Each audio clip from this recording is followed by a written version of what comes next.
രാത്രിക്ക് രാത്രി മുഖ്യമന്ത്രി പിണറായി വിജയന്റെ ഉറക്കം കെടുത്തുകയാണ് ബി.ജെ.പി കോട്ടയിൽ നിന്നും ഇറങ്ങിവന്ന സന്ദീപ് വാര്യർ. ഇവിടെ സന്ദീപ് വാര്യർ ചോദിക്കുന്ന വലിയ ഒരു ചോദ്യമുണ്ട്. മിനിമം ഞാൻ കാണിക്കുന്ന ധൈര്യമെങ്കിലും കേരളത്തിന്റെ മുഖ്യമന്ത്രി പിണറായി വിജയൻ നിങ്ങൾ കാണിക്കാത്തത് എന്താണ്? അതിനൊരു കൃത്യമായ മറുപടിയും സന്ദീപ് വാര്യർ തന്നെ നൽകുന്നുണ്ട്. അത് മുഖ്യമന്ത്രി പിണറായി വിജയന്റെ കഴുത്തിൽ അദൃശ്യമായ ഒരു ചങ്ങല മോദി എന്ന പ്രധാനമന്ത്രി ഇട്ടിട്ടുണ്ട് എന്നുള്ളതാണ്. എനിക്ക് പേടിക്കാനില്ലാത്തത് എന്റെ മടിയിൽ കനമില്ലാത്തത് കൊണ്ടാണ്. എന്നാൽ പിണറായി വിജയന്റെ കാര്യം അങ്ങനെയല്ല. പിണറായി വിജയൻ കാലം അത്രയും തട്ടിപ്പും വെട്ടിപ്പും നടത്തി ഉണ്ടാക്കി കൂട്ടിയതിന്റെ എല്ലാ കെട്ടുഫയലുകളും മേശപ്പുറത്തിരിപ്പുണ്ട്.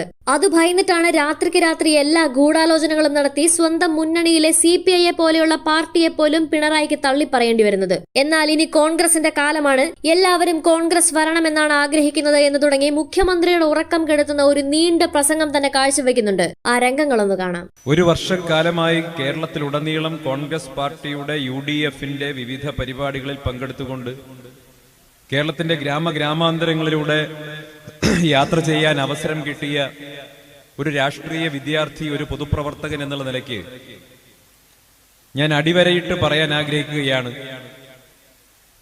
കേരളം കോൺഗ്രസിന്റെ മടങ്ങിവരവ് ആഗ്രഹിക്കുന്നു. കേരളം UDF-ന്റെ തിരിച്ചുവരവ് ആഗ്രഹിക്കുന്നു. 14 ജില്ലകളിൽ എല്ലായിടത്തു പോകുമ്പോഴും കേരളത്തിലെ ജനങ്ങൾക്കിടയിൽ യാത്ര ചെയ്യുമ്പോഴും എനിക്ക് അവരുടെ ഹൃദയസ്പന്ദനങ്ങൾ കേൾക്കാൻ കഴിയുന്നുണ്ട്. അവരുടെ ശ്വാസവായുവിൽ നിന്ന് എനിക്ക് കേൾക്കാൻ കഴിയുന്നുണ്ട്. അവർ ആഗ്രഹിക്കുന്നു ഈ സംസ്ഥാനത്ത് കോൺഗ്രസ് തിരിച്ചു വരണം, ഈ രാജ്യത്ത് കോൺഗ്രസ് തിരിച്ചു വരണം. ഇത് കേവലം കോൺഗ്രസ് പ്രവർത്തകരുടെ UDF അനുഭാവികളുടെ മാത്രം ആഗ്രഹമല്ല. മിക്കവാറും ഏതൊരു പരിപാടി കഴിഞ്ഞ് പോകുമ്പോഴും ആ പരിപാടിയുടെ സ്ഥലത്ത് നിന്ന് ഒരു 50 മീറ്റർ മാറി എന്റെ കാറിന് ആരെങ്കിലും ഒരാൾ കൈ കാണിക്കും. ഇരുട്ടിൽ നിന്ന് കൈ കാണിക്കുന്ന വ്യക്തി കാറിനടുത്തേക്ക് വന്നിട്ട് ചില്ല് താഴ്ത്തുമ്പോൾ പറയും, ഞാൻ ഈ പ്രദേശത്തെ CPIM-ന്റെ ബ്രാഞ്ച് സെക്രട്ടറിയാണ്, അല്ലെങ്കിൽ ലോക്കൽ കമ്മിറ്റി അംഗമാണ്. സന്ദീപേട്ട, എനിക്ക് നിങ്ങളെ ഇഷ്ടമാണ്, ഒറ്റ കാര്യം പറയാനുള്ളൂ, നിങ്ങൾ ഒറ്റക്കെട്ടായിട്ട് ഈ പിണറായി വിജയന്റെ ഭരണത്തെ എങ്ങനെയെങ്കിലും ഒന്ന് താഴെ ഇറക്കി തരണം. ഇതാണ് പറയാറുള്ളത്. ഇതെല്ലായിടത്തെയും പൊതുവായിട്ട് ഞാൻ കേൾക്കുന്ന, ഞാൻ അനുഭവിക്കുന്ന ഒരു കാര്യമാണ്. എല്ലാവരും ആഗ്രഹിക്കുന്നു, CPM-കാർ പ്രത്യേകിച്ച് ആഗ്രഹിക്കുന്നു, പിണറായി വിജയന്റെ ഭരണം അവസാനിക്കണമെന്ന് ഇന്ന് ആത്മാർത്ഥമായി നമ്മളെക്കാൾ കൂടുതൽ ആഗ്രഹിക്കുന്നത് വേങ്ങരയിൽ എന്റെ ശബ്ദം ശ്രവിച്ചുകൊണ്ടിരിക്കുന്ന CPM-ന്റെയും DYFI-യുടെയും പ്രിയപ്പെട്ട സുഹൃത്തുക്കളാണ് എന്നുള്ള കാര്യത്തിൽ എനിക്കൊരു സംശയവുമില്ല. എന്താ കാരണം ഇനി ഒരു 5 കൊല്ലം കൂടി പിണറായി ഭരിച്ചാൽ അവരുടെ പാർട്ടി ബാക്കി ഉണ്ടാവില്ല എന്ന ആശങ്കയാണ് ആ പാവങ്ങൾക്ക്. ഇത്രയും കാലം പിടിച്ച ചെങ്കൊടി ഇനി ബാക്കി ഉണ്ടാവില്ല. ഇപ്പൊ തന്നെ കളർ മാറി അത് കാവിയായി കഴിഞ്ഞു. കുറച്ചുകൂടി കഴിഞ്ഞാൽ കയ്യിൽ പിടിച്ചിരിക്കുന്ന ചെങ്കൊടി മാരാർജി ഭവനിൽ കൊണ്ടുപോയി പണയം വെക്കേണ്ട ഗതികേടുണ്ടാവുമെന്ന ഭയം കൊണ്ട് ആ പാവങ്ങൾ ചിന്തിക്കുകയാണ്, ഈ പിണറായിയുടെ ഭരണം പോകണം. എന്താ കാരണം? ഇത്രയും കാലം അവർ അഭിമാനബോധത്തോടുകൂടി ഉയർത്തിപ്പിടിച്ച ചെങ്കൊടി, അവർ അഭിമാനത്തോടുകൂടി ഉയർത്തിപ്പിടിച്ച മാർക്സിസ്റ്റ് ലെനിനിസ്റ്റ് പ്രത്യയശാസ്ത്രം, അവർ കരുതിയത് അവരുടെ പാർട്ടിയും അവരുടെ പ്രത്യയശാസ്ത്രവും അവരുടെ ജീവിതകാലത്ത് ഒരിക്കൽ പോലും RSS-ഉമായി സന്ധി ചെയ്യില്ല എന്നാണ് ആ പാവങ്ങൾ ചിന്തിച്ചത്. സംഘപരിവാറുമായി ഒരിടത്ത് പോലും തങ്ങളുടെ പാർട്ടി സന്ധി ചെയ്യില്ല, ഒരുമിക്കില്ല, അവരോട് സമരസപ്പെടില്ല എന്നായിരുന്നു ഈ നാട്ടിലെ സാധാരണക്കാരായ സഖാക്കൾ ചിന്തിച്ചിരുന്നതെങ്കിൽ ഇന്ന് അവർക്ക് ബോധ്യപ്പെട്ടിരിക്കുന്നു, അവരുടെ പാർട്ടിയെയും അവരുടെ പ്രത്യയശാസ്ത്രത്തെയും അവർ പ്രിയപ്പെട്ടതായി നെഞ്ചേറ്റിയിരിക്കുന്ന ചെങ്കൊടിയെയും വരെ അമിത്ഷായുടെ കാലിന് ചുവട്ടിൽ കൊണ്ടുപോയി പിണറായി വിജയൻ പണയം വെച്ചിരിക്കുന്നു എന്ന് ഇന്ന് പാവപ്പെട്ട സഖാക്കൾക്ക് പോലും ബോധ്യപ്പെട്ടിരിക്കുന്നു. അതുകൊണ്ടാണ് അവർ ആഗ്രഹിക്കുന്നത്, ഈ ഭരണം അവസാനിക്കണം, ഇവിടെ കോൺഗ്രസ് തിരിച്ചു വരണം. എന്തിന് കോൺഗ്രസ് തിരിച്ചു വരണം? RSS-ന് മുന്നിൽ, സംഘപരിവാറിന് മുന്നിൽ മുട്ടുമടക്കാത്ത, നട്ടെല്ല് കുനിക്കാത്ത, ആർജവത്തോടുകൂടി ഈ നാടിന്റെ ബഹുസ്വരതയെ മുന്നോട്ട് നയിക്കാൻ ശേഷിയുള്ള, ജനാധിപത്യത്തെ സംരക്ഷിക്കാൻ ശേഷിയുള്ള ഒരേ ഒരു പ്രസ്ഥാനം ഇന്ന് ഈ രാജ്യത്ത് ബാക്കിയുണ്ടെങ്കിൽ അതിന്റെ പേരാണ് ഇന്ത്യൻ നാഷണൽ കോൺഗ്രസ് എന്ന് ഇപ്പോ രാഷ്ട്രീയ എതിരാളികൾ പോലും സമ്മതിക്കുന്നു. അല്ലേ? പിണറായി എന്തൊക്കെ വീരവാദം പറഞ്ഞിരുന്നത്. RSS-കാരൻ ബ്രണ്ണൻ കോളേജ് പഠിക്കുന്ന കാലത്ത് ഊരിപ്പിടിച്ച വാളിന്റെയും ഉയർത്തിപ്പിടിച്ച കത്തിയുടെയും നടുക്കുകൂടി ഞാൻ നടന്നു പോയിട്ടുണ്ട് എന്ന് വീരവാദം പറഞ്ഞ മുഖ്യമന്ത്രിയായിരുന്നല്ലോ. കൂത്തുപറമ്പിൽ, തലശ്ശേരിയിൽ, പാനൂരിൽ, കണ്ണൂരിന്റെ വിവിധ സ്ഥലങ്ങളിലൊക്കെ RSS-നെ നേരിടാൻ മുന്നിൽ നിന്നയാളായിരുന്നു ഞാൻ എന്ന് വീരസ്യം പറഞ്ഞിരുന്ന മുഖ്യമന്ത്രി പിണറായി വിജയൻ ഇപ്പോ കേരളത്തിലെ ഏറ്റവും വലിയ RSSകാരനേക്കാൾ കൊടിയ RSSകാരനായി മാറി. നിങ്ങൾ കണ്ടല്ലോ, ഈ സർക്കാർ ഏറ്റവും ഒടുക്കം ഒപ്പിട്ട പദ്ധതി ഏതാ? PM ശ്രീ പദ്ധതി. എന്താ PM ശ്രീ പദ്ധതി? RSSന്റെ അടിസ്ഥാന ആശയങ്ങൾ ഈ രാജ്യത്തെ ജനങ്ങളെ വർഗീയമായി ഭിന്നിപ്പിക്കാൻ ഉദ്ദേശിച്ചുകൊണ്ട് ഈ രാജ്യത്തെ കുട്ടികളുടെ തലച്ചോറിലേക്ക് തങ്ങളുടെ ഫാസിസ്റ്റ് പ്രത്യയശാസ്ത്രത്തെ ഇഞ്ചക്ട് ചെയ്യാൻ വേണ്ടി, അവരുടെ മസ്തിഷ്കത്തെ സ്വാധീനിക്കാൻ വേണ്ടി നമ്മുടെ രാജ്യത്തുണ്ടായിരുന്ന ബഹുസ്വരമായ വിദ്യാഭ്യാസ നയത്തെ മാറ്റിക്കൊണ്ട് നമ്മുടെ രാജ്യത്തിന്റെ ചരിത്രത്തെയും നമ്മുടെ രാജ്യത്തിന്റെ സ്വാതന്ത്ര്യ സമര പ്രസ്ഥാനത്തെയും നമ്മുടെ നേതാക്കളെയും ഒക്കെ ചരിത്രത്തിൽ നിന്ന് അകറ്റി മാറ്റിക്കൊണ്ട്, അടർത്തി മാറ്റിക്കൊണ്ട് RSSന്റെ പ്രത്യയശാസ്ത്രം നമ്മുടെ കുട്ടികളുടെ തലച്ചോറിലേക്ക് കുത്തിവെക്കാൻ വേണ്ടി അവർ നടപ്പാക്കുന്ന പുതിയ ദേശീയ വിദ്യാഭ്യാസ നയം, ആ ദേശീയ വിദ്യാഭ്യാസ നയം ഒളിച്ചു കടത്താൻ വേണ്ടി നടപ്പാക്കിയ PM ശ്രീ പദ്ധതി. ഈ പദ്ധതി വന്നപ്പോ കേരളത്തിൽ ഭരണപക്ഷവും പ്രതിപക്ഷവും അടക്കം സകലമാന മനുഷ്യരും സകലമാന മലയാളികളും എടുത്തൊരു നിലപാടുണ്ട്. എന്താണ് ആ നിലപാട്? ആ നിലപാടെന്ന് പറയുന്നത് RSS മുന്നോട്ട് വയ്ക്കുന്ന വിദ്യാഭ്യാസ അജണ്ട, വർഗീയ അജണ്ട കേരളത്തിന്റെ മണ്ണിലേക്ക് കടത്താൻ ഞങ്ങൾ അനുവദിക്കുകയില്ല എന്ന് കേരളത്തിൽ നിലപാടെടുത്തത് കേവലം കേരളം ഭരിക്കുന്നവര് മാത്രമല്ല, പ്രതിപക്ഷത്തുള്ള കോൺഗ്രസ് പാർട്ടി കൂടി ചേർന്നിട്ടായിരുന്നു. നമ്മളും ചേർന്നിട്ടാണ് തീരുമാനമെടുത്തത്. ഒരു കാരണവശാലും പുതിയ വിദ്യാഭ്യാസ നയത്തെ, RSS മുന്നോട്ട് വയ്ക്കുന്ന വിദ്യാഭ്യാസ നയത്തെ കേരളത്തിന്റെ മണ്ണിൽ അനുവദിക്കുകയില്ല എന്ന ധീരമായ പ്രഖ്യാപനം നമ്മൾ നടത്തി. ജാതി മത രാഷ്ട്രീയ ഭേദമന്യേ നമ്മൾ ഒറ്റക്കെട്ടായിട്ട് ആ തീരുമാനമെടുത്തു. മലയാളി എന്നുള്ള നിലയ്ക്ക് നമ്മൾ ആ തീരുമാനമെടുത്തു. പക്ഷേ പ്രിയപ്പെട്ടവരെ, എന്താ കേരളത്തിലെ മുഖ്യമന്ത്രി ചെയ്തത്? കേരളത്തിലെ മുഖ്യമന്ത്രി കഴിഞ്ഞ മാസം 9-ാം തീയതി പോയി അമിത്ഷായെ കണ്ടു. അതിനുശേഷം നരേന്ദ്രമോദിയെ കണ്ടു. അതിനുശേഷം പോയി 9-ാം തീയതി പോയി PM ശ്രീ പദ്ധതിയിൽ ഒപ്പിട്ടു.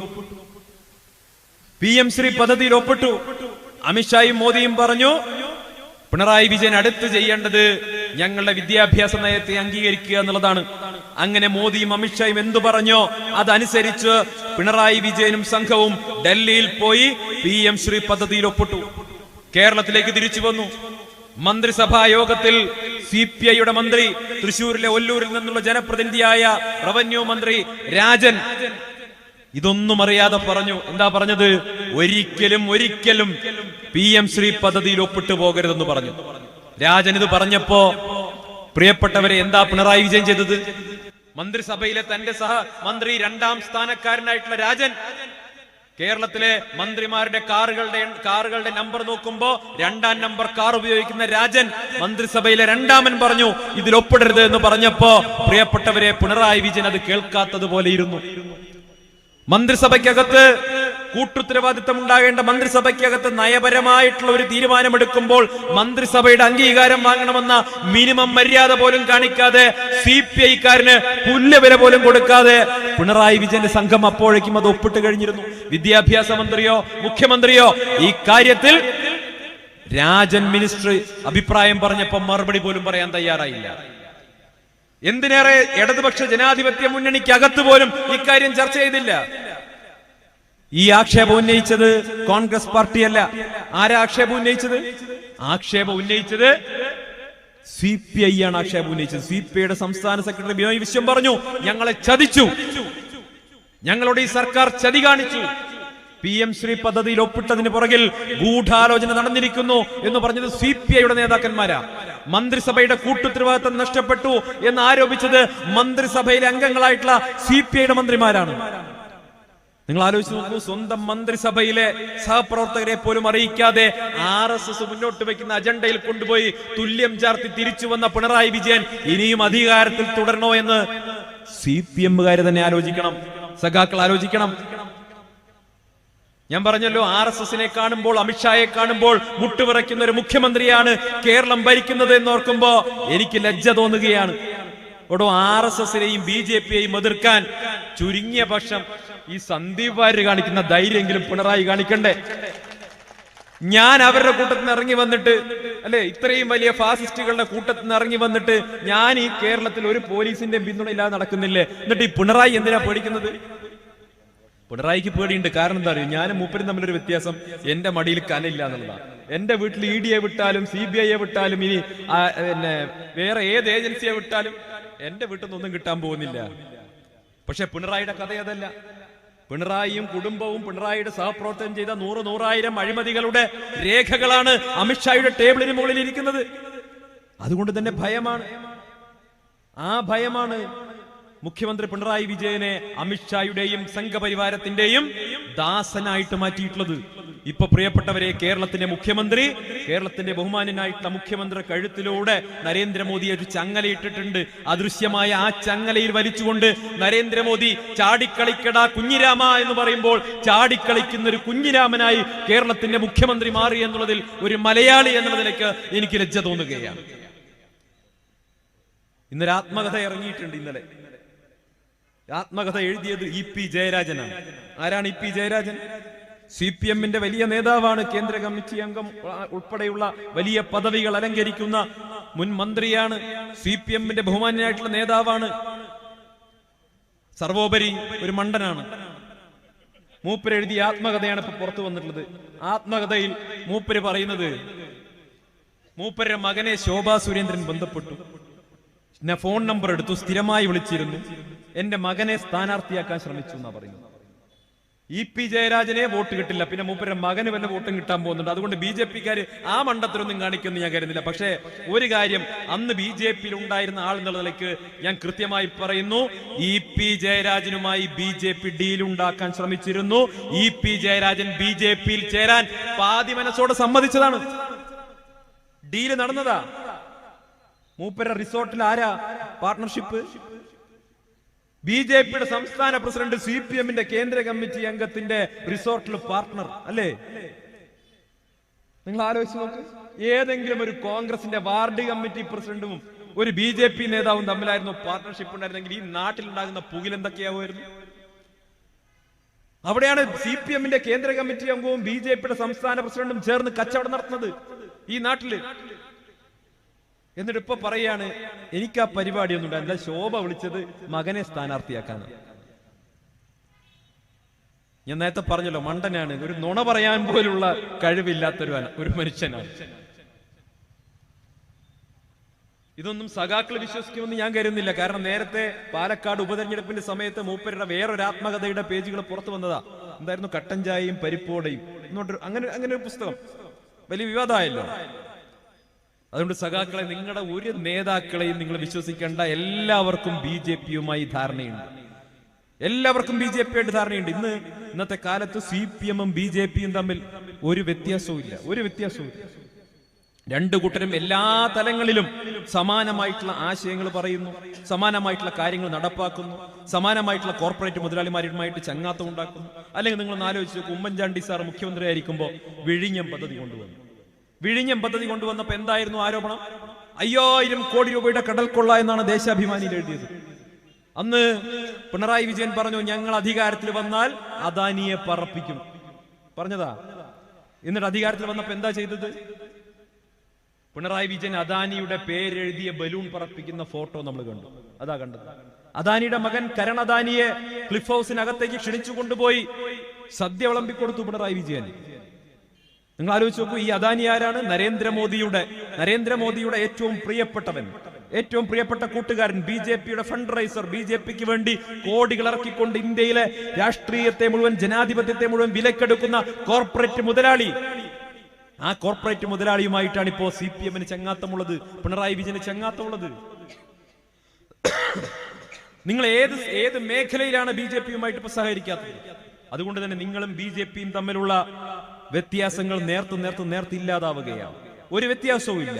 മതന്യൂനപക്ഷ വിഭാഗങ്ങൾക്കെതിരായിട്ടുള്ള നിലപാടുകൾ എന്ന് BJP-യേക്കാൾ കൂടുതൽ BJP-യുടെ വർഗീയ നിലപാടുകൾ കേരളത്തിൽ പറയുന്ന പാർട്ടിയായി CPM മാറി. നിങ്ങൾ കണ്ടല്ലോ, വയനാട്ടിൽ പ്രിയങ്ക ഗാന്ധി ജയിച്ച 4 ലക്ഷത്തിന്റെ ഭൂരിപക്ഷം മത തീവ്രവാദികളുടെ വോട്ടാണെന്ന് പറഞ്ഞ് ആക്ഷേപിച്ചു. മലപ്പുറത്തും കോഴിക്കോടുമൊക്കെ വ്യായാമം ചെയ്യുന്നവരുടെ എണ്ണത്തിൽ കൂടുതൽ മുസ്ലിങ്ങളായതുകൊണ്ട് അത് മുഴുവൻ തീവ്രവാദ പരിശീലനമാണെന്ന് CPM-കാരൻ കളിയാക്കി ആക്ഷേപിച്ചു. ഒരു മതവിഭാഗത്തെ മുഴുവൻ അപരവൽക്കരിച്ചുകൊണ്ട്, അന്യവൽക്കരിച്ചുകൊണ്ട് ഇസ്ലാമോഫോബിക് ആയിട്ടൊരു അന്തരീക്ഷം കേരളത്തിൽ ഉണ്ടാക്കാൻ വേണ്ടി സംഘപരിവാറിനേക്കാൾ കൊടിയ രീതിയിൽ വർഗീയത പറയുന്നവരായി, വർഗീയതയുടെ പ്രചാരകരായി, പ്രയോക്താക്കളായി CPM മാറി.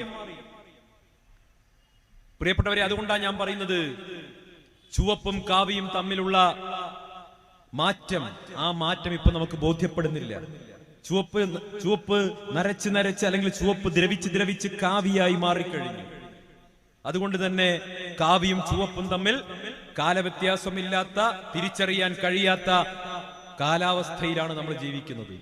പ്രിയപ്പെട്ടവരെ, അതുകൊണ്ടാണ് ഞാൻ പറയുന്നത്, ഈ രാജ്യത്ത് ഇന്ന് RSSും സംഘപരിവാറും BJPയും മുന്നോട്ട് വയ്ക്കുന്ന ജനാധിപത്യ വിരുദ്ധതയ്ക്കെതിരെ, വർഗീയതയ്ക്കെതിരെ, ഫാസിസത്തിനെതിരെ നിലപാടെടുക്കുന്ന ഒരു പാർട്ടി ഉണ്ടെങ്കിൽ ആ പാർട്ടിയുടെ പേര് ഇന്ത്യൻ നാഷണൽ കോൺഗ്രസ് എന്നാണ്. നിങ്ങൾ ആലോചിച്ച് നോക്കൂ, ഇവിടെ പിണറായി വിജയൻ മകൾക്കെതിരെ ഒരു കേസ് വന്നപ്പോഴേക്ക്, തനിക്കെതിരെ SNC ലാവലിൻ കേസ് വന്നപ്പോഴേക്ക്, അതല്ലെങ്കിൽ മകന് EDയുടെ നോട്ടീസ് വന്നപ്പോഴേക്ക് കിടുകിടാ വിറച്ചുകൊണ്ട് അമിത്ഷായുടെയും RSSന്റെയും കാൽച്ചൂട്ടിൽ പോയി കിടക്കുമ്പോ, പാതാരവിന്ദങ്ങളിൽ പോയി സാഷ്ടാംഗ നമസ്കാരം നടത്തുമ്പോ, മറുവശത്ത് ഇന്ത്യയിൽ RSSനെതിരെ പ്രസംഗിച്ചതിന്റെ പേരിൽ 39 കേസുകൾ നേരിടുന്ന ഒരു നേതാവുണ്ട്. ഇന്ത്യയിലെ വിവിധ സംസ്ഥാനങ്ങളിൽ RSSനെതിരെ പ്രസംഗിച്ചതിന്റെ പേരിൽ 39 കേസുകൾ നേരിടുന്ന ഒരു നേതാവുണ്ട്. ആ നേതാവിനെതിരെയും അദ്ദേഹത്തിന്റെ കുടുംബത്തിനെതിരെയും അദ്ദേഹത്തിന്റെ രോഗാതുരയായിട്ടുള്ള മാതാവിനെതിരെയും കള്ളക്കേസുകൾ ചുമത്തി കേന്ദ്ര ഏജൻസികൾ ദിവസങ്ങളോളമാണ് ആ നേതാവിനെ ചോദ്യം ചെയ്തത്. കഴിഞ്ഞ 10 വർഷക്കാലമായി ആ നേതാവിനെ BJPയുടെ IT വിഭാഗം, BJPയുടെ സാമൂഹ്യ മാധ്യമങ്ങളിലെ ഗുണ്ടാപ്പട ആ നേതാവിനെതിരെ സ്ഥിരമായി ആക്ഷേപങ്ങൾ ഉന്നയിക്കുന്നു, അധിക്ഷേപിക്കുന്നു. അദ്ദേഹത്തിന്റെ കുടുംബത്തെ, അദ്ദേഹത്തിന്റെ പ്രസ്താവനകളെ വളച്ചൊടിക്കുന്നു. 10 വർഷമായി നിരന്തരമായി ആക്രമിക്കുമ്പോഴും, കേന്ദ്ര ഏജൻസികളെ വിട്ട് തന്നെയും തന്റെ കുടുംബത്തെയും വേട്ടയാടുമ്പോഴും, തന്റെ രോഗാതുരയായ മാതാവിനെ 48 മണിക്കൂറിലധികം ചോദ്യം ചെയ്ത് പീഡിപ്പിക്കുമ്പോഴും, പ്രിയപ്പെട്ടവരെ, 10 വർഷമായി RSSനെതിരെ പറയാനുള്ള ഒരു അവസരം പോലും പാഴാക്കാതെ RSSനെതിരെ ഞാൻ പറഞ്ഞുകൊണ്ടേയിരിക്കുമെന്ന് പറഞ്ഞുകൊണ്ട്, സംഘപരിവാറിനെതിരെ നിലപാട് ഉയർത്തി പറഞ്ഞുകൊണ്ടേയിരിക്കുമെന്ന് പറഞ്ഞുകൊണ്ട് ഈ നാട്ടിലൊരു മനുഷ്യൻ സധൈര്യം രാഷ്ട്രീയ പ്രവർത്തനം നടത്തി മുന്നോട്ട് പോകുന്നുണ്ട്. ആ മനുഷ്യന്റെ പേരാണ് രാഹുൽ ഗാന്ധി. രാഹുൽ ഗാന്ധി.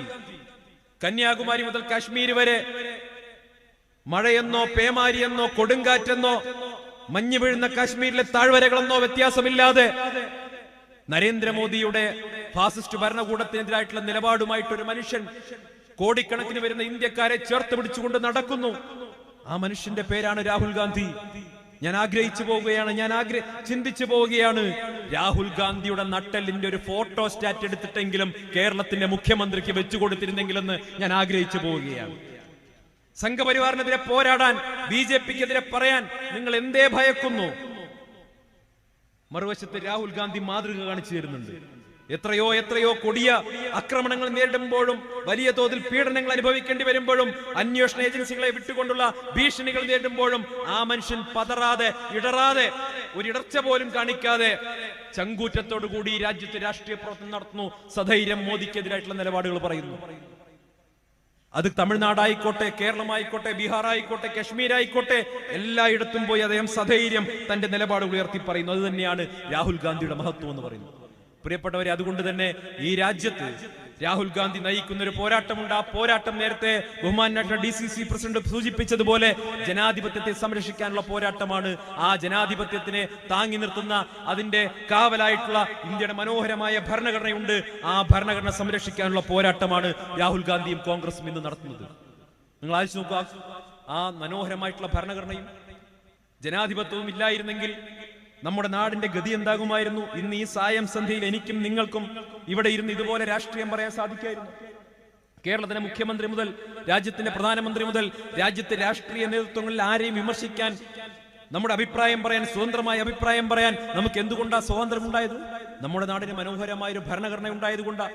ആ ഭരണഘടനയുടെ അടിസ്ഥാനമായിട്ടുള്ള വോട്ടവകാശത്തെ പോലും ഇല്ലാതാക്കിക്കൊണ്ട്, അതിൽ കളങ്കം വരുത്തിക്കൊണ്ട്, ഭരണഘടനാ സ്ഥാപനമായ തെരഞ്ഞെടുപ്പ് കമ്മീഷനെ വരെ ദുരുപയോഗിച്ചുകൊണ്ട് BJP നമ്മുടെ ജനാധിപത്യത്തെ അട്ടിമറിക്കാൻ ശ്രമിക്കുമ്പോൾ, പ്രിയപ്പെട്ടവരെ, അതിനെ ചെറുക്കുക എന്നുള്ളത് വാസ്തവത്തിൽ നമ്മുടെ ജനാധിപത്യത്തെ സംരക്ഷിക്കാനുള്ള പോരാട്ടം മാത്രമല്ല, മലപ്പുറംകാരെ സംബന്ധിച്ചിടത്തോളം, വേങ്ങരക്കാരെ സംബന്ധിച്ചിടത്തോളം നമ്മുടെ പൂർവികരോട് നമ്മൾ ചെയ്യുന്ന ഏറ്റവും വലിയ നീതി കൂടിയാണ് എന്ന ബോധ്യം നമുക്ക് വേണം. കാരണം ഈ രാജ്യത്തിന് സ്വാതന്ത്ര്യം കിട്ടാൻ, നമ്മുടെ നാടിന് സ്വാതന്ത്ര്യം കിട്ടാൻ ബ്രിട്ടീഷുകാരന്റെ നിറനോക്കുകൾക്ക് മുന്നിൽ വിരിമാറ് കാണിച്ചു കൊടുത്ത പാരമ്പര്യമുള്ള മലപ്പുറംകാരൻ രാഹുൽ ഗാന്ധിയുടെ പോരാട്ടത്തിനൊപ്പം നിൽക്കണം. കാരണം നമ്മൾ കൂടെ നിന്നിട്ടില്ലെങ്കിൽ നമ്മൾ കൂടെ നിന്നിട്ടില്ലെങ്കിൽ ഈ രാജ്യത്തിന്റെ ഭരണഘടന അപകടത്തിൽപ്പെടും. ആ ഭരണഘടന ഉറപ്പ് നൽകുന്ന തുല്യത ഇല്ലാതാവും. ആ ഭരണഘടന ഉറപ്പ് നൽകുന്ന മതേതരത്വം ഇല്ലാതാവും. ഈ രാജ്യം RSSും മോദിയും ആഗ്രഹിക്കുന്നത് പോലെയുള്ള ഒരു മതരാഷ്ട്രമായി മാറും. ആ മതരാഷ്ട്രത്തിൽ ന്യൂനപക്ഷങ്ങൾക്ക് സുരക്ഷിതത്വം ഉണ്ടാവില്ല. ഈ നാട് മതഭ്രാന്ത് പിടിച്ച മറ്റൊരു മതരാഷ്ട്രമായിട്ട് മാറും. അങ്ങനെയാകണമെന്ന് നമ്മൾ ആഗ്രഹിക്കുന്നുണ്ടോ? ഏകോദര സഹോദരങ്ങളെ പോലെ ഹിന്ദുവെന്നോ മുസ്ലിമെന്നോ ക്രിസ്ത്യാനിയെന്നോ ജൈനനെന്നോ പാഴ്സിയെന്നോ മതമുള്ളവനെന്നോ മതമില്ലാത്തവനെന്നോ വ്യത്യാസമില്ലാതെ മനുഷ്യർ ഒരു മാലയിലെ മുത്തുമണികളെ പോലെ ചേർത്ത് നിർത്തുന്ന ഒരു മനോഹരമായ രാജ്യം, ആ രാജ്യം നമുക്കുണ്ടാക്കി തന്നത് ഇന്ത്യൻ നാഷണൽ കോൺഗ്രസ്. ആ നാട് നിലനിൽക്കണം. അതിന് കോൺഗ്രസ് തിരിച്ചു വരണം. ഇക്കഴിഞ്ഞ ദിവസങ്ങളിൽ ഒരു ദിവസം എന്റെ പഴയ പാർട്ടിയിൽ ഒരു സുഹൃത്ത് എന്നോട് പറഞ്ഞു, വളരെ ആവേശത്തോടു കൂടി പറഞ്ഞു, എന്നോട് പറഞ്ഞത്, ഹിന്ദുക്കൾക്ക് വേണ്ടി കോൺഗ്രസ് ഒന്നും പറയുന്നില്ല, ഹിന്ദുക്കൾക്ക് വേണ്ടി കോൺഗ്രസ് ഒന്നും സംസാരിക്കുന്നില്ല എന്ന് പറഞ്ഞു. ഞാൻ അവരോട് ചോദിച്ചു, നിങ്ങൾ ഈ സംയമനത്തോടു കൂടി കേൾക്കണം, എന്നിട്ടൊരു മറുപടി പറയണം. 1947 ആഗസ്റ്റ് മാസം 15-ാം തീയതി ഈ രാജ്യം ഒരു നവജാത ശിശുവിനെ പോലെ പിറവിയെടുത്ത് വീണത് ഇന്ത്യൻ നാഷണൽ കോൺഗ്രസിന്റെ കൈകളിലേക്ക് അല്ലായിരുന്നെങ്കിൽ ഈ നാടിന്റെ അവസ്ഥ എന്താകുമായിരുന്നു? ഈ രാജ്യം 47 ആഗസ്റ്റ് മാസം 15-ാം തീയതി ഒരു നവജാത ശിശുവിനെ പോലെ പിറവിയെടുത്ത് വീണത് ഇന്ത്യൻ നാഷണൽ കോൺഗ്രസിന്റെ കൈകളിലേക്കായിരുന്നത് കൊണ്ടാണ്. അന്ന് ഭരണഘടനാ അസംബ്ലിയിൽ ബഹുഭൂരിപക്ഷം ഉണ്ടായിരുന്ന കോൺഗ്രസ് പാർട്ടി ഈ രാജ്യത്തെ മുന്നോട്ട് നയിക്കേണ്ടത് എങ്ങനെയാണ് എന്ന് തീരുമാനമെടുത്തത് കൊണ്ടാണ് ഈ രാജ്യം ഒരു ജനാധിപത്യ രാജ്യമായി മാറിയത്. വേണമെങ്കിൽ കോൺഗ്രസിന് നമ്മുടെ രാജ്യത്തെ സ്റ്റാലിന്റെ റഷ്യയെ പോലെ, മാവോയുടെ ചൈനയെ പോലെ, നെഹ്റുവിന്റെ ഇന്ത്യ മാത്രമാക്കി മാറ്റാമായിരുന്നു. കോൺഗ്രസ് മാത്രമുള്ള രാജ്യമാക്കി മാറ്റാമായിരുന്നു. പക്ഷെ കോൺഗ്രസ് എന്താ തീരുമാനിച്ചത്? കോൺഗ്രസിന്റെ ഭീഷണാശാലികളായിട്ടുള്ള, ദീർഘദർശികളായിട്ടുള്ള, ജനാധിപത്യവാദികളായിട്ടുള്ള നേതാക്കന്മാർ തീരുമാനിച്ചു, ഈ രാജ്യത്ത് കോൺഗ്രസ് മാത്രം ഉണ്ടായാൽ പോരാ, മറിച്ച് ഈ രാജ്യത്തെ കോടിക്കണക്കിന് വരുന്ന മനുഷ്യരിൽ ഏറ്റവും പാവപ്പെട്ടവരിൽ പാവപ്പെട്ടവൻ, ഒരു വരിയുടെ ഏറ്റവും അവസാനം നിൽക്കുന്നവൻ, അവന്റെ ശബ്ദവും ഈ രാജ്യത്തിന്റെ ഭരണത്തിൽ അവനും പങ്കാളിത്തം ഉണ്ടാകണം. അവന്റെ ശബ്ദവും ഇന്ദ്രപ്രസ്ഥത്തിൽ മുഴങ്ങിക്കേൾക്കണമെന്ന് കോൺഗ്രസ് തീരുമാനിച്ചതിന്റെ ഭാഗമായിട്ടാണ് ഈ നാട്ടിൽ ജനാധിപത്യം ഉണ്ടായത്. ആ ജനാധിപത്യത്തിന്റെ ഉൽപ്പന്നമായിട്ടാണ് ഈ നാട്ടിൽ മനോഹരമായ ഭരണഘടന ഉണ്ടായത്. ആ ഭരണഘടനയിലാണ് നമുക്ക് തുല്യത കിട്ടിയത്. ആ തുല്യതയുടെ അടിസ്ഥാനത്തിലാണ് ഹിന്ദുവെന്നോ മുസ്ലിമെന്നോ ക്രിസ്ത്യാനിയെന്നോ ഭേദമില്ലാതെ ഏവർക്കും തുല്യമായ അവകാശം ഈ നാട്ടിൽ കിട്ടിയത്. അതില്ലായിരുന്നെങ്കിൽ ഈ നാടിന്റെ അവസ്ഥ എന്താകുമായിരുന്നു? അതില്ലെങ്കിൽ ഈ നാടിന്റെ അവസ്ഥ എന്താകുമായിരുന്നു? ഈ നാട് മതഭ്രാന്ത് പിടിച്ച മറ്റൊരു രാജ്യമായി മാറുമായിരുന്നു. നിങ്ങൾ ആലോചിച്ചു. ഇന്ത്യൻ നാഷണൽ കോൺഗ്രസ്, ഞാൻ അവനോട് പറഞ്ഞു, ഇന്ത്യൻ നാഷണൽ കോൺഗ്രസ് ഭരിച്ചത് കൊണ്ടാണ് ഈ നാട്ടിൽ ഇഷ്ടമുള്ള ഭക്ഷണം കഴിക്കാൻ, ഇഷ്ടമുള്ള ഭാഷ സംസാരിക്കാൻ, ഇഷ്ടമുള്ള വസ്ത്രം ധരിക്കാൻ, ഇഷ്ടമുള്ള സിനിമ കാണാൻ, ഇഷ്ടമുള്ള നോവൽ വായിക്കാൻ, ഇഷ്ടമുള്ള പെണ്ണിനെ പ്രണയിക്കാൻ, ആ പെണ്ണിനെ വിവാഹം കഴിക്കാൻ, ഇഷ്ടമുള്ള മതത്തിൽ വിശ്വസിക്കാൻ, വിശ്വസിക്കുന്ന മതം പ്രചരിപ്പിക്കാൻ, അങ്ങനെ യൂറോപ്പിലോ അമേരിക്കയിലോ ഒരു മനുഷ്യൻ എന്തൊക്കെ സ്വാതന്ത്ര്യം അനുഭവിക്കുന്നുണ്ടോ, ഒരു ലിബറൽ ഡെമോക്രസിയിൽ ഒരു മനുഷ്യൻ എന്തൊക്കെ സ്വാതന്ത്ര്യം അനുഭവിക്കുന്നുണ്ടോ, ആ സ്വാതന്ത്ര്യത്തെക്കാൾ കൂടുതൽ പൗരസ്വാതന്ത്ര്യം ഈ നാട്ടിലെ ജനങ്ങൾക്ക് കൊടുത്ത പാർട്ടിയുടെ പേരാണ് ഇന്ത്യൻ നാഷണൽ കോൺഗ്രസ്. ഒരുപക്ഷെ ദരിദ്ര ജനകോടികളുടെ രാഷ്ട്രമായിരുന്നിരിക്കാം, ഉടുതുണിക്ക് മറുതുണി ഇല്ലാത്തവന്റെ രാഷ്ട്രമായിരിക്കാം, 3 നേരം ഭക്ഷണം കഴിക്കാൻ ഇല്ലാതിരുന്നവന്റെ രാഷ്ട്രമായിരുന്നിരിക്കാം. പക്ഷെ പ്രിയപ്പെട്ടവരെ, ഉടുതുണിക്ക് മറുതുണിയില്ലാത്ത, മര്യാദയ്ക്ക് ഭക്ഷണം കഴിക്കാനില്ലാതിരുന്ന ദരിദ്ര ജനകോടികളുടെ രാഷ്ട്രമായിട്ടും അവനെ ആത്മാഭിമാന ബോധത്തോടുകൂടി ഇന്ത്യക്കാരനാണെന്ന അഭിമാന ബോധത്തോടുകൂടി നിലനിൽക്കാൻ പ്രേരിപ്പിച്ചത് ഈ രാജ്യത്തിന്റെ ജനാധിപത്യമാണ്, ഈ രാജ്യത്തിന്റെ ഭരണഘടനയാണ്. അത് നൽകിയ പാർട്ടിയുടെ പേരാ ഇന്ത്യൻ നാഷണൽ കോൺഗ്രസ്. ഇനി പറയാ RSSകാരാ 47 ആഗസ്റ്റ് മാസം 15-ാം തീയതി കോൺഗ്രസിന് പകരം RSSന്റെ കൈകളിലായിരിക്കായിരുന്നു ഈ രാജ്യത്ത് സ്വാതന്ത്ര്യം കിട്ടി അധികാരം കിട്ടിയെങ്കിൽ ഈ നാടിന്റെ അവസ്ഥ എന്താകുമായിരുന്നു? ഇഷ്ടമുള്ള ഭക്ഷണം കഴിക്കാൻ പറ്റുമായിരുന്നു? ഇഷ്ടമുള്ള ഭാഷ സംസാരിക്കാൻ പറ്റുമായിരുന്നു? ഇഷ്ടപ്പെട്ട സിനിമ കാണാൻ പറ്റുമായിരുന്നു? ഇഷ്ടപ്പെട്ട പുസ്തകം വായിക്കാൻ പറ്റുമായിരുന്നു? പോട്ടെ, ഇഷ്ടപ്പെട്ട പെണ്ണിനെ പ്രണയിക്കാൻ പറ്റുമായിരുന്നു? ആ പെണ്ണിനെ വിവാഹം കഴിക്കാൻ പറ്റുമായിരുന്നു? ഇഷ്ടപ്പെട്ട മതത്തിൽ വിശ്വസിക്കാൻ പറ്റുമായിരുന്നു? വിശ്വസിക്കുന്ന മതം പ്രചരിപ്പിക്കാൻ പറ്റുമായിരുന്നു? ഈ നാട്ടിൽ ഇന്ന് അനുഭവിക്കുന്ന ഏത് സ്വാതന്ത്ര്യമാണ് RSSകാരൻ നമുക്ക് അനുവദിച്ചു തരുമായിരുന്നത്? ഒരൊറ്റ സ്വാതന്ത്ര്യം പോലും കിട്ടില്ലായിരുന്നു. മാത്രമല്ല ഈ നാട് ഞാൻ നേരത്തെ സൂചിപ്പിച്ചതുപോലെ വർഗീയ ഭ്രാന്ത് പിടിച്ച് മനുഷ്യർ പരസ്പരം കൊന്നു തീർക്കുന്ന ഈ രാജ്യത്തിലെ നദികളിൽ മുഴുവൻ രക്തം കൊണ്ട് പങ്കിലമായ നദികളായിട്ട് ഈ രാജ്യത്തെ നദികൾ ഒഴുകിപ്പോകുമായിരുന്നു. നമ്മുടെ ഗംഗയും യമുനയും നമ്മുടെ കാവേരിയും അടക്കമുള്ള നമ്മുടെ ഭാരതപ്പുഴയടക്കമുള്ള നമ്മുടെ രാജ്യത്തെ നദികളിൽ വെള്ളത്തിന് പകരം മനുഷ്യരുടെ രക്തം ഒഴുകിപ്പോകുന്ന സ്ഥിതി ഉണ്ടാകുമായിരുന്നു. കബന്ധങ്ങളാൽ നിറയുമായിരുന്നു ഈ രാജ്യം. അത് അങ്ങനെയാകാതെ പോയത് പ്രിയപ്പെട്ടവരെ ഇന്ത്യൻ നാഷണൽ കോൺഗ്രസ് ഈ നാട് ഭരിച്ചതുകൊണ്ടാണ്. മറുവശത്ത് എന്റെ ശബ്ദം കേട്ട് നിൽക്കുന്ന ഈ ഡിവൈഎഫ്ഐക്കാരോടും അതുപോലെ തന്നെ CPM-കാരോടും എനിക്ക് ചോദിക്കാനുള്ളത്, ഈ നാട് സ്വാതന്ത്ര്യം കിട്ടി നേരെ അധികാരം കിട്ടിയത് കമ്മ്യൂണിസ്റ്റുകാരുടെ കൈകളിലേക്കായിരുന്നെങ്കിൽ എന്താകുമായിരുന്നു അവസ്ഥ? ഇപ്പൊ വേങ്ങര മണ്ഡലം റാലി കഴിഞ്ഞിട്ട് ചിലപ്പോ ഇപ്പൊ തന്നെ വന്നാവും, ഫേസ്ബുക്കിൽ നോക്കിക്കഴിഞ്ഞാൽ ഇവിടുത്തെ CPM-കാരൻ ഈ റാലിക്കെതിരെ കുറ്റം പറഞ്ഞു തുടങ്ങിയിട്ടുണ്ടാവും, അല്ലേ? ഇൻസ്റ്റാഗ്രാമിൽ ഫേസ്ബുക്കിൽ എഴുതിയിട്ടുണ്ടാവും. എവിടെ ഞാൻ ചോദിക്കട്ടെ, കമ്മ്യൂണിസ്റ്റ് പാർട്ടിയുടെ കൈകളിലേക്കായിരുന്നു അധികാരം കിട്ടിയതെങ്കിൽ അനക്ക് കോൺഗ്രസിനെ കുറ്റം പറയാൻ ഇൻസ്റ്റാഗ്രാമും ഫേസ്ബുക്കും ഈ നാട്ടിൽ ഉണ്ടാകുമായിരുന്നോ? ചൈനയിലില്ല. മനസ്സിലായോ? ചൈനയിൽ ഇൻസ്റ്റാഗ്രാം ഇല്ല, ഫേസ്ബുക്ക് ഇല്ല, ഗൂഗിൾ ഇല്ല, ChatGPT ഇല്ല, ജെമിനി ഇല്ല, എന്താണ് ഒരു മാങ്ങാത്തോലി ഇല്ല. ഒരു കമ്മ്യൂണിസ്റ്റുകാരൻ ഭരിക്കുന്ന ഒരു രാജ്യത്തും ജനങ്ങൾക്ക് ഇത്തരം ഒരു അഭിപ്രായ സ്വാതന്ത്ര്യമില്ല. കമ്മ്യൂണിസ്റ്റുകാർ ഭരിക്കുന്ന ഒരു രാജ്യത്തും ഒരു മനുഷ്യനും ഒരു അഭിപ്രായ സ്വാതന്ത്ര്യമില്ല. അവിടുത്തെ ജനങ്ങൾ എന്ത് ചിന്തിക്കണമെന്ന് തീരുമാനിക്കുന്നത് അവിടുത്തെ കമ്മ്യൂണിസ്റ്റ് പാർട്ടിയാ. അവിടെ ജനങ്ങൾ എന്ത് എഴുതണമെന്ന് തീരുമാനിക്കുന്നത് പാർട്ടിയാണ്. അവിടെ ജനങ്ങൾ എന്ത് കാണണമെന്ന് തീരുമാനിക്കുന്നത് അവിടുത്തെ പാർട്ടിയാണ്. ഞാൻ ചോദിക്കട്ടെ, കമ്മ്യൂണിസ്റ്റുകാരാ, അങ്ങനെ നിങ്ങളുടെ പാർട്ടി മാത്രമുള്ള, നിങ്ങളുടെ പാർട്ടി ചിന്തിക്കുന്നത് മാത്രം പറയാൻ സാധിക്കുന്ന, നിങ്ങളുടെ പാർട്ടി ചിന്തിക്കുന്നത് മാത്രം ചിന്തിക്കാൻ കഴിയുന്ന, നിങ്ങളുടെ പാർട്ടി കാണാൻ തീരുമാനിക്കുന്നത് മാത്രം കാണാൻ കഴിയുന്ന ഒരു ഏകാധിപത്യ രാജ്യമായിട്ട് നമ്മുടെ ഈ മനോഹരമായ രാജ്യം മാറണമായിരുന്നു. നിങ്ങൾ ആലോചിച്ച് നോക്കൂ, ഒരു സ്ഥലത്ത് ഒരു വശത്ത് RSS, ഒരു വശത്ത് കമ്മ്യൂണിസ്റ്റ് പാർട്ടി, ഈ രണ്ട് പാർട്ടികളായിരുന്നു ഈ രാജ്യത്ത് കോൺഗ്രസിന് പകരം 47 അധികാരത്തിൽ വന്നെങ്കിൽ ഈ നാടിന്റെ ഗതി എന്താകുമായിരുന്നു? ഈ രാജ്യം ബാക്കി ഉണ്ടാകുമായിരുന്നില്ല. അതുകൊണ്ടാണ് പ്രിയപ്പെട്ടവരെ, കഴിഞ്ഞ വർഷം നവംബർ മാസം 16-ാം തീയതി ഇന്ത്യൻ നാഷണൽ കോൺഗ്രസ് ചേർന്നപ്പോൾ പത്രസമ്മേളനത്തിൽ, ചേരുന്ന പത്രസമ്മേളനത്തിൽ വെച്ച് ചില മാധ്യമ പ്രവർത്തകർ ചോദിച്ചു, ഇന്നലെ വരെ BJP ആയിരുന്ന നിങ്ങൾക്ക് എങ്ങനെയാണ് ഒരു ദിവസം കൊണ്ട് കോൺഗ്രസ് ആവാൻ കഴിഞ്ഞത്? ഞാൻ അവരോട് പറഞ്ഞു ഇന്ത്യയിൽ ജനിക്കുന്ന ഓരോ പൗരന്റെയും DNA-യിൽ കോൺഗ്രസ് ഉണ്ട്. ഇന്ത്യയുടെ ആത്മാവാണ് കോൺഗ്രസ്. അതുകൊണ്ട് തന്നെ ഒരു ഇന്ത്യൻ പൗരന് കോൺഗ്രസ് ആവുക എന്നുള്ളത് ഒട്ടും പ്രയാസമുള്ള കാര്യമല്ല. അവന്റെ നാച്ചുറൽ ചോയ്സ് എന്ന് പറയുന്നത് ഇന്ത്യൻ നാഷണൽ കോൺഗ്രസ് ആണ്. മറ്റേതൊക്കെ പിന്നെ വന്ന കാര്യങ്ങളാണ്. ഞാൻ പറഞ്ഞല്ലോ പ്രിയപ്പെട്ടവരെ, അതുകൊണ്ട് ഞാൻ അഭിമാനബോധത്തോടുകൂടി പറയുന്നു, ഇന്ത്യൻ നാഷണൽ കോൺഗ്രസിന്റെ തിരിച്ചുവരവ് ഈ രാജ്യത്തിന്റെ നിലനിൽപ്പിന് അത്യാവശ്യമാണ്. ഇന്ത്യൻ നാഷണൽ കോൺഗ്രസ് അധികാരത്തിൽ വരേണ്ടത് ഈ രാജ്യത്ത് സമാധാനമുണ്ടായി സമാധാനത്തോടുകൂടി ജനങ്ങൾക്ക് ജീവിച്ചു പോകാൻ വളരെ അത്യാവശ്യമായിട്ടുള്ള കാര്യമാണ്. ഇന്ത്യൻ നാഷണൽ കോൺഗ്രസിന്റെ തിരിച്ചുവരവ് നമ്മുടെ രാജ്യത്തിന്റെ സർവ്വതോന്മുഖമായിട്ടുള്ള പുരോഗതിക്ക് ഏറ്റവും ആവശ്യമുള്ള കാര്യമാണ്. ഈ ഒരു വർഷക്കാലം കേരളത്തിലുടനീളം യാത്ര ചെയ്ത വ്യക്തി എന്ന നിലയ്ക്ക് ഞാൻ ഒരു കാര്യം ഉറപ്പിച്ചും തറപ്പിച്ചും പറയുന്നു, മെസ്സി വരുമോ വരില്ലെന്ന് എനിക്കറിയില്ല, പക്ഷെ ഒരു കാര്യം ഉറപ്പിച്ച് പറയുന്നു, UDF വരും. ഒരു തർക്കവും വേണ്ട. അതാണ് കേരളത്തിലെ കാലാവസ്ഥ. ഇവര് പല ഉടായ്പും പറയും, പല കാര്യങ്ങളും പറയും, അല്ലെ? 5 കൊല്ലം കഴിഞ്ഞ് 10 കൊല്ലം കഴിഞ്ഞ് ഇനി അധികാരത്തിൽ തിരിച്ചു വരില്ല എന്ന് ഉറപ്പായപ്പോ എന്തൊക്കെ ഉടായ്പകളാ പറയുന്നത്? ക്ഷേമ പെൻഷൻ 2000 ആക്കിയില്ലേ? 2500 കൊടുക്കുന്നല്ലേ പഹയന്മാരെ വാഗ്ദാനം ഉണ്ടായിരുന്നത്? ബാക്കി 500 ആര് കൊടുക്കും? നിങ്ങൾ പറഞ്ഞ ഏതെങ്കിലും ഒരു വാക്ക് പാലിക്കുന്നുണ്ടോ?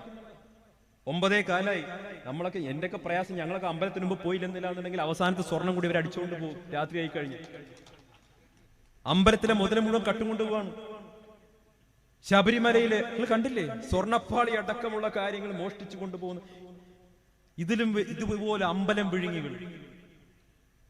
എന്നിട്ട് ആ കേസ് മുഴുവൻ ഒത്തുതീർപ്പാക്കാൻ നോക്കുകയാണ്. ഒരു ഉണ്ണികൃഷ്ണൻ പോറ്റിയിലും അതുപോലെ ഒരു മുരാരി ബാബുവിലും ഈ കേസ് അവസാനിപ്പിക്കാൻ നോക്കുക.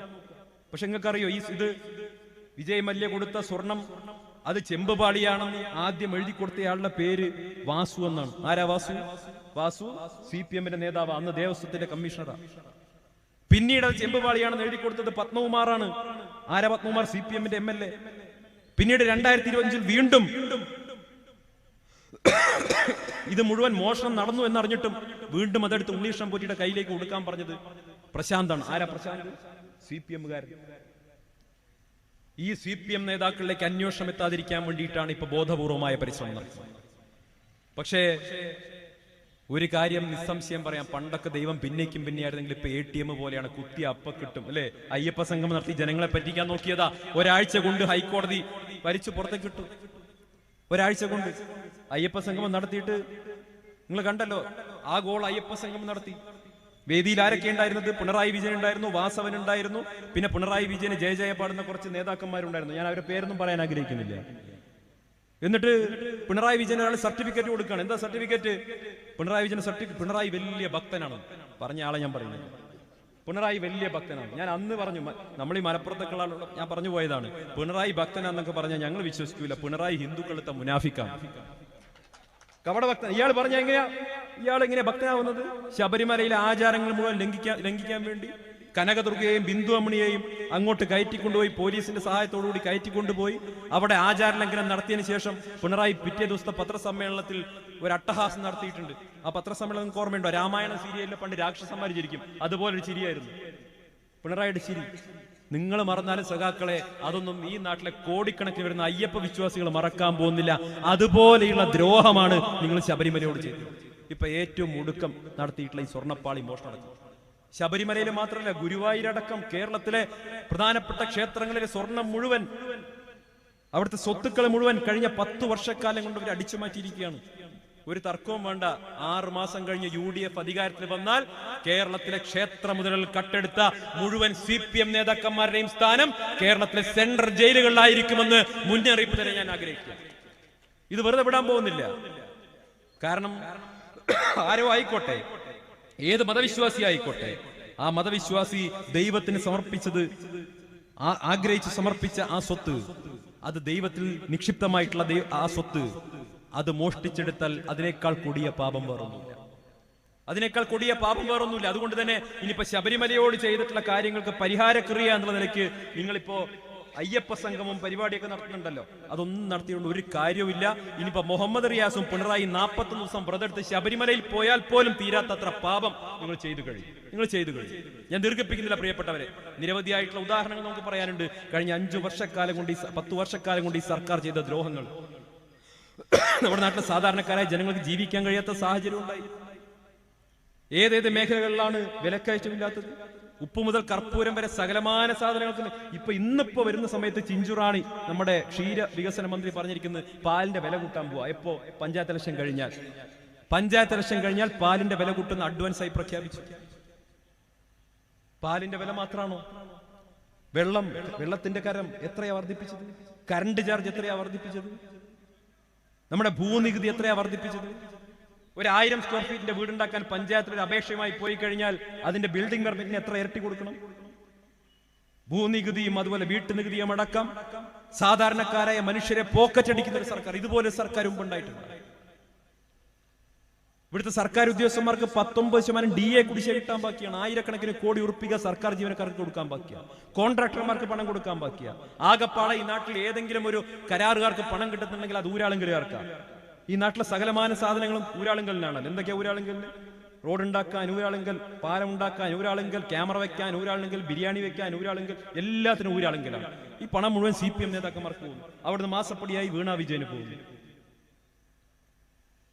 ഇവിടെ CPM അല്ലാത്തവർക്ക് അല്ലെങ്കിൽ ഭരണത്തിന്റെ പങ്കാളിത്തം ഭരണകർത്താക്കളുമായി പിണറായി വിജയൻ സർക്കാരുമായി ചേർന്ന് നിൽക്കാത്ത സാധാരണക്കാരായ മനുഷ്യർക്ക് ജീവിക്കാൻ കഴിയാത്ത സാഹചര്യമാണ്. ഞാൻ ഇവിടെ 10 ഉറുപ്പിക ഈ നാട്ടിലെ സാധാരണക്കാരുടെ പോക്കറ്റ് എടുക്കാനുണ്ട്.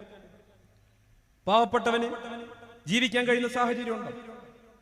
10 ഉറുപ്പിയുടെ സഹായം ഈ സർക്കാർ, പിണറായി സർക്കാർ വന്നതിന് ശേഷം നാട്ടിലെ ജനങ്ങൾക്ക് കിട്ടിയിട്ടുണ്ട്. ഒരാൾക്ക് എന്തെങ്കിലും, നിങ്ങൾ ആലോചിച്ചു, UDF ഭരിക്കുന്ന കാലത്ത് അല്ലേ, നമ്മുടെ ഉമ്മൻചാണ്ടി സാർ മുഖ്യമന്ത്രിയായിരിക്കുന്ന കാലത്ത് കാരുണ്യ ബെനവലന്റ് ഫണ്ട് ഉണ്ടായിരുന്നു. ഈ നാട്ടിലെ പാവപ്പെട്ടവനൊരു ഹൃദയ ശസ്ത്രക്രിയ ആവശ്യം വന്നാൽ, ഒരു കിഡ്നിയുടെ മാറ്റിവെക്കൽ ആവശ്യം വന്നാൽ, വീട് ജപ്തിയാവുന്ന സാഹചര്യം ഉണ്ടെങ്കിൽ ഈ നാട്ടിലെ പാവപ്പെട്ടവനൊരു കോൺഗ്രസ് നേതാവിന്റെ കയ്യും പിടിച്ച് മുഖ്യമന്ത്രിയെ കാണാൻ പോയി അരപ്പായ കടലാസിൽ അപേക്ഷ എഴുതി കൊടുത്തു കഴിഞ്ഞാൽ ആ അപേക്ഷയുടെ പുറകിൽ തന്നെ ആ പാവപ്പെട്ടവന്റെ പ്രശ്നങ്ങൾക്ക്, പ്രതിസന്ധികൾക്ക്, പ്രയാസങ്ങൾക്ക് പരിഹാരം കണ്ടെത്തിയിരുന്ന ഒരു മുഖ്യമന്ത്രി ഉണ്ടായിരുന്നു. ആ മുഖ്യമന്ത്രിയുടെ പേരാണ് ഉമ്മൻചാണ്ടി. മറുവശത്ത് നിങ്ങൾ ആലോചിച്ച് നോക്കി, ഇപ്പോ ഈ പിണറായി വിജയൻ അധികാരത്തിൽ വന്നതിന് ശേഷം അവരുടെ പാർട്ടിക്കാർക്കെങ്കിലും 10 ഉറുപ്പിക കിട്ടിയിട്ടുണ്ട്? ഇല്ലല്ലോ. എന്തെങ്കിലും ഒരു കാര്യത്തിൽ സഹായം കിട്ടിയിട്ടുണ്ട്? അങ്ങനെ പൂർണ്ണമായിട്ടും പറഞ്ഞുകൂടാ. ഈ അടുത്ത് മാത്രമാണ് ചില ആളുകൾക്ക് സഹായം കിട്ടിയത്. ഒരാള് കരഞ്ഞുകൊണ്ട് നിൽക്കുകയാണ് ടൗണിൽ. ഞാൻ ചോദിച്ചു എന്താ മോനെ കരുന്ന് വയ്ക്കുന്ന സമയത്ത് ആദ്യമായിട്ട് പിണറായിയുടെ കയ്യിൽ നിന്ന് 20 ഉറുപ്പ്യ കിട്ടി. അതിന്റെ നന്ദിയാണ്, അതിന്റെ ആനന്ദ കണ്ണീരാണ്. മൂപ്പർ ബീവറേജിൽ നിന്ന് ഒരു കുപ്പി വാങ്ങി. ആ കുപ്പിത്തെ മദ്യം 1 ലിറ്ററിന്റെ വെള്ളക്കുപ്പിക്ക് ഒഴിച്ച് ഈ കുപ്പി തിരിച്ച് ബീവറേജ് കൊടുത്തപ്പോൾ 20 ഉറുപ്പ്യ കൊടുത്തു. പുതിയ പദ്ധതിയാണ് പിണറായിയുടെ. ഇതല്ലാതെ 10 ഉറുപ്പ്യ ഈ നാട്ടിലെ ജനങ്ങൾക്ക് കിട്ടിയിട്ടില്ല.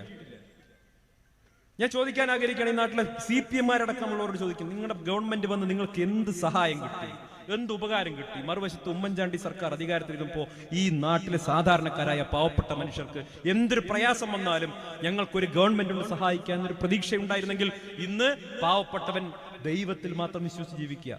കാരണം സർക്കാർ ആശുപത്രിയിൽ പോയി കഴിഞ്ഞാൽ തിരികെ വരുന്നത് മൃതദേഹമായിട്ടായിരിക്കുമെന്ന ഭയമാണ് അവനെ വേട്ടയാടുന്നത്. ചികിത്സ കിട്ടുന്നില്ല, മരുന്നില്ല എന്നത് പോട്ടെ, ആശുപത്രി കെട്ടിടങ്ങൾ പോലും ഇടിഞ്ഞു പൊളിഞ്ഞു വീണ് അതിന്റെ ചോട്ടിൽ ആളുകൾ കിടക്കുന്നു. ഇനി എന്തെങ്കിലും കുറ്റകൃത്യം ചെയ്ത് ജയിലിൽ പോകാൻ നേരി കഴിഞ്ഞാൽ ജയിലിലത്തെ അവസ്ഥയും മഹാമോശം. ഞാൻ 10 ദിവസം പിണറായിയുടെ ഔദാര്യം കൊണ്ട് ജയിലിലായിരുന്നു. അവിടെയും അവസ്ഥ മോശം.